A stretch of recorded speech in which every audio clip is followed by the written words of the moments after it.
Sobat Sehat, saya Dr. Jimmy Tandra Dinata, spesialis penyakit dalam, saat ini berpraktek di Rumah Sakit Eka Hospital BSD.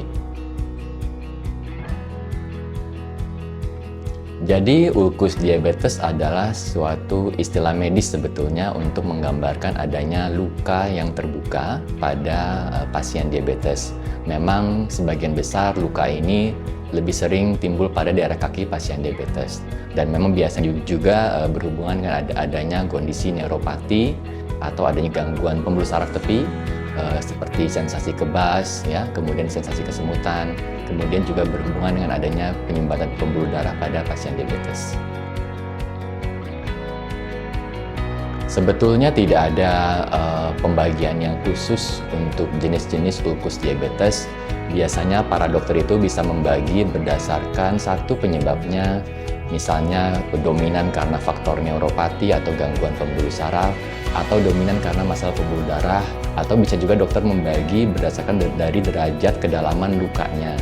Apakah lukanya hanya terbatas pada kulit, atau sampai ke jaringan di bawah kulit, atau bahkan bisa sampai mencapai tendon atau otot dan bahkan tulang dari jaringan ulkus diabetes. Secara awam, seringkali masyarakat membaginya ke dalam dua jenis, yaitu yang sering kita dengar adanya luka yang basah dan luka yang kering. Sebetulnya itu hanya istilah awam, tetapi luka basah itu biasanya maksudnya mungkin karena adanya infeksi sehingga lukanya itu banyak mengeluarkan cairan atau nanah. Kemudian luka yang kering itu biasanya disebabkan karena ada gangguan pembuluh darah, adanya penyempitan, blockage dari pembuluh darah, akibatnya lukanya menjadi kering, tidak ada darahnya.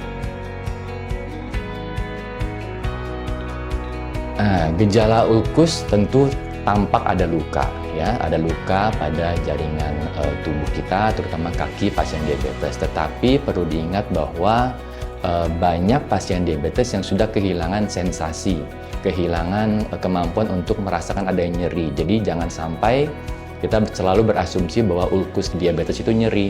Seringkali malah tidak nyeri dan tidak dirasakan. Oleh karena itu perlu diamati, dilihat dengan mata apakah ada luka pada kaki sehari-hari. Gejala lainnya, apabila lukanya sudah mengalami infeksi, maka tentu bisa ada gejala-gejala lain seperti demam, ya, kemudian adanya kemerahan pada sekitar luka, bahkan bisa tercium bau yang busuk atau bau yang menyengat, itu sudah menandakan adanya infeksi yang berat. Ya, tindakan amputasi sebetulnya adalah tindakan pilihan terakhir untuk mengobati dari ulkus diabetes yang sudah berat. Betul, apabila ulkus diabetes sudah berat, maka dapat terjadi infeksi yang berat dan bahkan bisa mengancam jiwa. Jadi apabila sudah terlambat penanganannya, maka tindakan amputasi sebetulnya tindakan pertolongan terakhir untuk menyelamatkan nyawa dari pasien. Pada pasien diabetes yang gula darahnya belum terkontrol, tentu akan lebih berisiko mengalami ulkus diabetes. Selain itu, pasien-pasien diabetes yang sudah mengalami neuropati, seperti yang saya sebut tadi, adanya gangguan persepsi, sensasi pada kaki, sehingga dia kehilangan untuk merasakan sensasi atau baal kebas, ya. Tentu itu akan lebih rentan terkena benturan, gesekan, ya, atau terinjak sesuatu yang tajam tanpa terasa. Kemudian akan tentu timbul luka setelah itu. Jadi lebih berisiko pada pasien-pasien diabetes yang sudah mengalami neuropati perifer. Kemudian pasien diabetes yang sudah mengalami gangguan aliran darah, adanya penyumbatan pembuluh darah pada kaki. Apabila ada luka pada kakinya, maka kalau darahnya itu kurang alirannya, tentu penyembuhan lukanya akan menjadi lebih sulit karena darah itu diperlukan untuk penyembuhan luka, untuk mengalirkan oksigen, nutrisi, dan sebagainya yang diperlukan untuk penyembuhan luka. Jadi apabila diabetesnya sudah mengalami penyumbatan seperti itu, tentu akan lebih sulit untuk sembuh lukanya. Ulkus diabetes sangat bisa disembuhkan apabila kita temukan dalam fase yang awal. Jadi hendaknya teman-teman yang sudah mengalami adanya luka dengan kondisi diabetes tentu sebaiknya segera berobat sebelum bertambah buruk atau bertambah berat. Kalau misalnya lukanya sudah berat, kadang-kadang itu satu pengobatannya akan menjadi lama. Kedua, kemungkinan gagalnya tentu akan lebih tinggi sehingga bisa saja berujung pada tindakan amputasi. Untuk mencegah terjadinya ulkus diabetes, tentu pertama pada pasien diabetes kendalikan gula darahnya, sehingga risiko terjadinya luka akan semakin kecil. Kemudian apabila sudah lama mengalami diabetes atau baru, kalau sudah baru terdiagnosis pun sebaiknya dilakukan screening. Ya, screening untuk neuropati dan adanya penyakit arteri perifer. Apa itu? Jadi kalau sudah ada gangguan sensasi, tentu akan lebih berisiko mengalami luka, ya, adanya neuropati. Kedua, kalau adanya penyumbatan pembuluh darah, aliran darah yang sudah mulai terhambat, tentu juga akan lebih berisiko mengalami ulkus diabetes. Jadi lakukan screening sedari awal untuk mengetahui risiko kita mengalami ulkus diabetes. Apabila memang kita sudah mempunyai risiko terjadinya ulkus diabetes, maka satu, perhatikan alas kaki.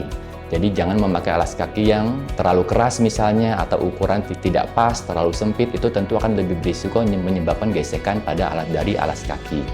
Kemudian pada saat menggunting kuku misalnya, menggunting kuku tidak boleh terlalu dalam dan tidak boleh sampai mencapai sudut-sudut dari kuku kaki. Jadi sebaiknya digunting secara mendatar saja untuk menghindari risiko terpotongnya dari jaringan kulit yang bisa menyebabkan infeksi di kemudian hari. Pencegahan lain tentu adalah kalau kita sudah berisiko mengalami ulkus diabetes, setiap hari hendaknya kita memperhatikan kaki. Ya, kalau bisa sebelum tidur misalnya kita lihat kakinya apakah ada luka atau tidak. Kenapa demikian? Tadi yang sudah saya jelaskan, kalau sudah mengalami neuropati, seringkali kita kalau sudah ada luka pun tidak sadar ada luka. Seringkali pasien baru sadar adanya luka setelah melihat lantai itu ada darah, tanpa terasa. Jadi sebaiknya tanpa ada keluhan apapun, setiap malam kita perhatikan kaki kita. Kalau perlu kita menggunakan kaca kecil untuk melihat dari alas kaki atau dari bagian telapak dari kaki yang sulit dilihat. Untuk sobat sehat yang sudah memiliki luka di kaki atau ulkus diabetes, sebaiknya segera berobat ke dokter, ke fasilitas kesehatan terdekat. Kenapa demikian? Karena setiap luka di diabetes itu harus dianggap berat dulu sampai terbukti tidak berat. Dan untuk menentukan berat dan tidak berat ini sebaiknya dikonsultasikan dulu dengan dokter atau ahlinya supaya dapat mendapatkan penanganan yang tepat. Semoga edukasi ini bermanfaat untuk sobat sehat semua. Apabila ada pertanyaan terkait diabetes ataupun ulkus diabetes, dapat tulis di kolom komentar. Jangan lupa subscribe di channel YouTube Eka Hospital.